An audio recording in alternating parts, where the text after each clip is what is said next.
أعوذ بالله من الشيطان الرجيم أعوذ بالله من الشيطان الرجيم بسم الله الرحمن الرحیم۔ پناہ چاہتا ہوں میں اللہ کی شیطان مردود سے۔ شروع اللہ کے نام سے جو بہت مہربان نہایت رحم والا ہے۔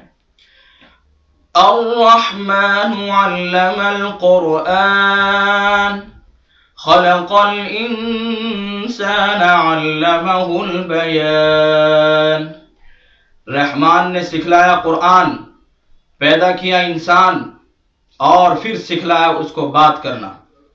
الشمس والقمر بحسبان، سورج اور چاند کے چلنے کا ایک حساب ہے۔ والنجم والشجر يسجدان، اور بے تنے کا درخت اور تنے دار درخت مشغول ہیں سجدے میں۔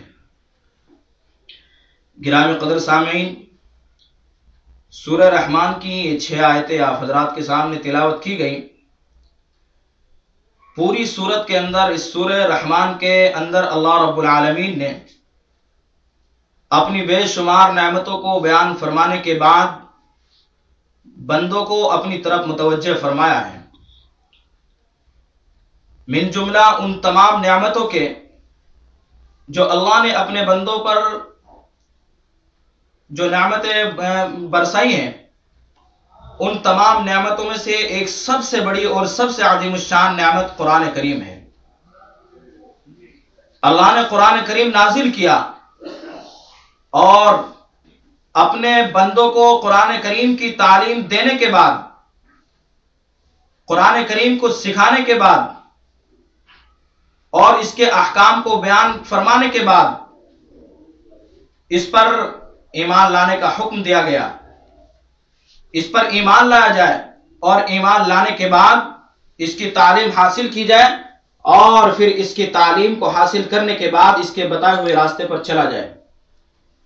تو قرآن کریم سب سے بڑی نعمت ہے اللہ کی، اس لیے اللہ نے قرآن کریم کا سب سے پہلے ذکر فرمایا، اس کے بعد پھر انسان کی تخلیق کا بیان فرمایا گیا ہے۔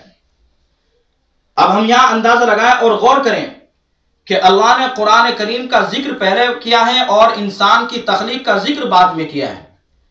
اس کا مطلب یہ ہے کہ انسان کی تخلیق کا مقصد صرف یہ ہے کہ وہ قرآن کریم کی تعلیم حاصل کرے، قرآن کریم کے اندر غور و تدبر کرے اور اس کے بتائے ہوئے راستوں پر چلے۔ اس کے بعد دوسری جو آیت ہے الشمس والقمر بحسبان، اللہ نے یہ بھی اپنی ایک بڑی نعمت اپنے بندوں پر ظاہر فرمائی ہے۔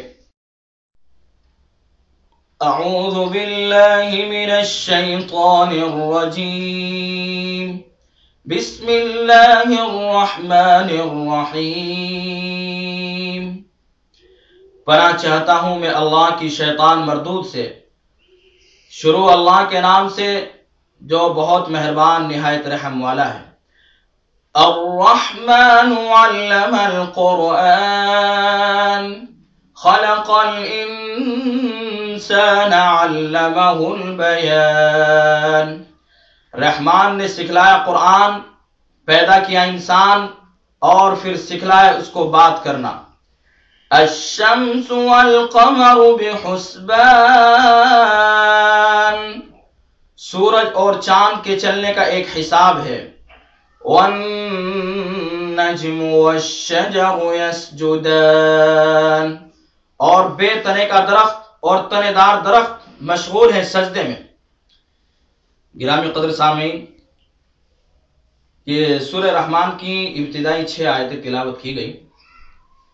ان آیات کے اندر اللہ رب العزت نے اپنے انعامات کا ذکر فرمایا ہے۔ اللہ نے اپنے بندوں پر بے شمار انعامات فرمائے ہیں اور اللہ کی وہ اتنے انعامات ہیں کہ ان انعامات کا ہم احصاء نہیں کر سکتے۔ من جملہ ان تمام انعامات میں سے سب سے بڑی جو نعمت ہے، سب سے عظیم الشان جو نعمت ہے، وہ قرآن کریم کی نعمت ہے۔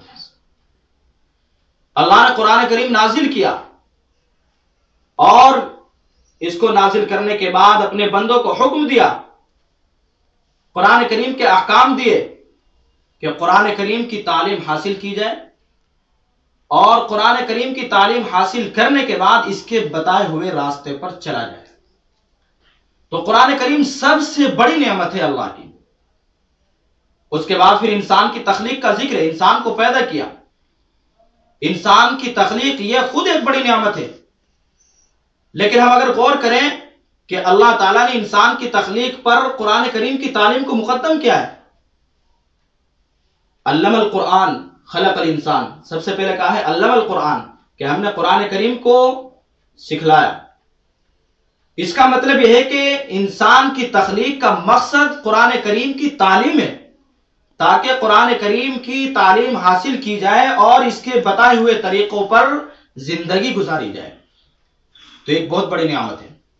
اس کے بعد ذکر فرمایا ہے الشمس والقمر بحسبان، بے شمار نعمتیں ہیں، لیکن ان نعمتوں میں سے خاص طور سے سورج اور چاند کا جو ذکر کیا گیا ہے، ان کو ذکر کرنے کا مقصد یہ ہے کہ سورج اور چاند جو یہ ایک حساب سے چلتے ہیں، ان کی جو ڈیوٹی ہے، سورج اور چاند کے اوپر رات اور دن، گرمی اور سردی، سال اور مہینے کا حساب مرتب ہے۔ ہمیں پتہ لگتا ہے رات اور دن اور گرمی کا موسم، سردی کا موسم، سال اور مہینے کا، وہ سورج اور چاند کی جو حساب سے جو چلتا ہے، اسی کی ڈیوٹی سے اس کا پتہ لگتا ہے۔ اور اس کے بعد فرمایا والنجم والشجر یسجدان، کہ بے تنے دار درخت، نجم کہتے ہیں ایسا درخت کہ جس کی بیل پھیلتی ہے، اس کے اندر تنا نہیں ہوتا ہے، اور شجر درخت عام ہے، وہ تنے دار درخت ہو چاہے بے تنے دار درخت ہو۔ تو اللہ کے فرمانے کا مقصد یہ ہے کہ ہم نے یہ بے تنے دار درخت اور تنے دار درخت یہ سجدے کے اندر مشغول ہے، یعنی یہ درخت مشغول ہے سجدے کے اندر، اور یہ سب انسان کے منافع کے لیے، انسان کے فائدے کے لیے ان کی تخلیق ہوئی ہے، اور یہ درخت سب کے سب اللہ کے سامنے سجدہ ریز ہیں۔ تو جب یہ ساری چیزیں اللہ کے سامنے سجدہ ریز ہیں، اللہ کو سجدہ کرتے ہیں، تو پھر ہم کیوں اللہ کے سامنے سجدہ نہ کریں؟ ہم کیوں دوسروں کے سامنے پھر ہم سجدے کرتے پھریں؟